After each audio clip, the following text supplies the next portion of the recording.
கிறிஸ்துவுக்குள் மிகவும் பிரியமானவர்களே, இயேசு கிறிஸ்துவின் நாமத்தில் உங்கள் யாவரையும் அன்போடு கூட நான் வாழ்த்துகிறேன். இந்த நாளிலும் தேவன் நம்மோடு கூட இடைப்படுகின்ற ஒரு வார்த்தை சங்கீதம் 46 அதிகாரம் 7 சேனைகளின் கர்த்தர் நம்மோடு இருக்கிறார், யாக்கோபின் தேவன் நமக்கு உயர்ந்த அடைக்கலமானவர். இந்த வார்த்தையின் மூலம் தேவன் இன்றைக்கு நம் ஒவ்வொருவரையும் பலப்படுத்த விரும்புகிறார். இந்த வார்த்தையை நம்ம பார்த்தோம் அப்படின்னா, அங்கே சொல்லப்பட்டிருக்கிற ஒரு காரியம் தேவனை குறித்து, அவர் சேனைகளின் கர்த்தர், காட் ஆஃப் ஆர்மிஸ். அப்போ இன்றைக்கு அப்படிப்பட்ட ஒரு தேவனைத்தான் நாம் தேவனாக கொண்டிருக்கிறோம், தகப்பனாக பெற்றிருக்கிறோம். அப்போ அந்த காட் ஆஃப் ஆர்மிஸ், அந்த சேனை எவ்வளவு பலம் வாய்ந்த சேனை என்பதை வேதத்தில் உள்ள நிறைய காரியங்களை நம்ம படித்து அறிந்து கொள்ளலாம். அங்கே எசேக்கியா ராஜாவுக்கு எதிரான ஒரு யுத்தம் வந்த பொழுது ஒரு தூதன் அனுப்பப்பட்டு அங்க ஒரு தூதன் 180,000 பேரை சங்கரித்து போட்டதை பார்த்தோம். அப்போ அப்படிப்பட்ட வல்லமை நிறைந்த தூதர்களை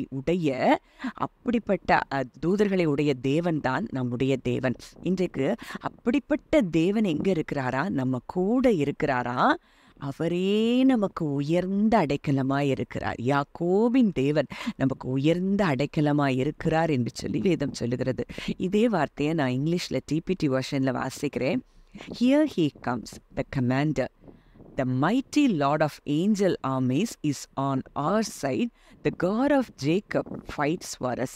அப்போ இங்கே சொல்லப்பட்டிருக்கிற வார்த்தை தேவனை குறித்து, மைட்டி வாரியர். அவர் எதை லீட் பண்ணிட்டு போறாரு? ஹெவன்லி ஆர்மிஸ் அவர் லீட் பண்றாரு.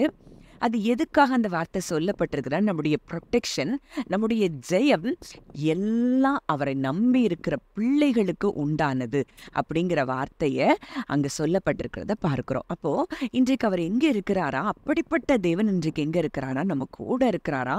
அவருடைய ப்ரெசன்ஸ் 24 hours நம்ம கூட இருக்குது. அப்படின்னா இன்றைக்கு உங்களுக்கு விரோதமாக எழும்புகிற எந்த சூழ்நிலைகளை குறித்து நீங்க பயப்படணும்? அப்படி ஒரு தேவன் இன்றைக்கு எங்கே இருக்கிறாரா? நம்ம கூட இருக்கிறாரா? அவர் சும்மா நம்ம கூட இருக்கிறது ஏதோ நம்ம என்ன செய்யறோம்னு பார்த்துட்டு இருக்கிறதுக்காக வேடிக்கை பார்க்கிறவராக அல்ல.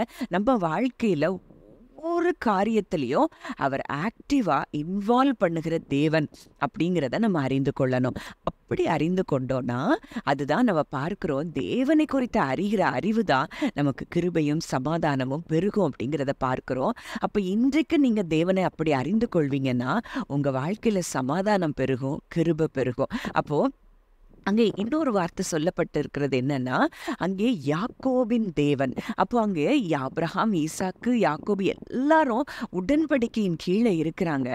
அந்த உடன்படிக்கைக்கு அவர் உண்மையுள்ளவராய் இருக்கிற தேவன் என்பதை நம்ம அறிந்து கொள்ளலாம்.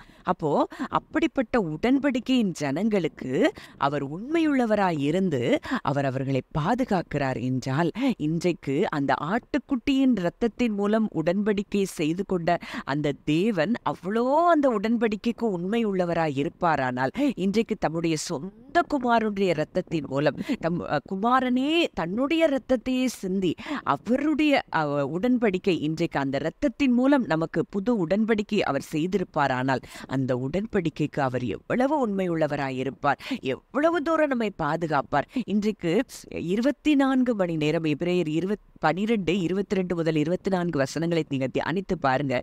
தெளிக்கப்படும் இரத்தத்தின் இடத்திற்கும் வந்து சேர்ந்தீர்கள். இன்றைக்கு அவருடைய இரத்தத்துக்குள்ள நம்ம வந்து சேர்ந்திருக்கிறோம்னா இன்றைக்கு நம்ம எதை குறித்து பயப்பட வேண்டும்? ஒருவேளை எதிராக எந்த சூழ்நிலைகள் இருந்தாலும் நான் என் இயேசு கிறிஸ்துவுடைய இரத்தத்துக்குள்ள இருக்கிறேன் அப்படின்னு நீங்க சொல்லுவீங்கன்னா அந்த சூழ்நிலை அப்படியே எதிராய் வந்த சூழ்நிலைகள் மாறுகிறத நீங்க பார்ப்பீங்க. அப்போ இதே வார்த்தை நம்ம ரோமர் 8:31 நம்ம படிக்கும் போது அங்கே சொல்லப்பட்டிருக்கிற ஒரு காரியம், இவைகளை குறித்து நாம் என்ன சொல்லுவோம்?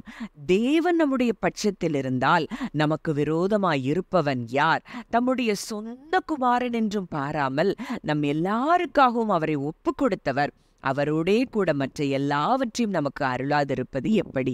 அப்போ இன்றைக்கு ஒருவேளை மனிதர்கள் எதிரிகள் அல்ல, நமக்கு அவர்களுக்கு பின்பாக பிசாசு செயல்பட்ட அந்த மனிதர்களை கூட நமக்கு எதிராய் திருப்பி விட்டா கூட அங்க பவுல் சொல்றாரு, அவர் தேவன் நம் பட்சத்தில் இருந்தால், சேனைகளின் கர்த்தர் நம் பட்சத்தில் இருந்தால் நமக்கு விரோதமாய் யார் நிற்க முடியும்? இன்றைக்கு எந்த சூழ்நிலைகள் உங்களை பயமுறுத்தி கொண்டிருக்கிறது? ஒருவேளை அது உங்க பலவீனமா, இல்ல எதிராய் வந்த மனிதர்களா, இல்ல எந்த சூழ்நிலைகளா இருந்தாலும் அதை குறித்து நீங்க கவலைப்பட தேவையில்ல, பயப்பட தேவையில்ல.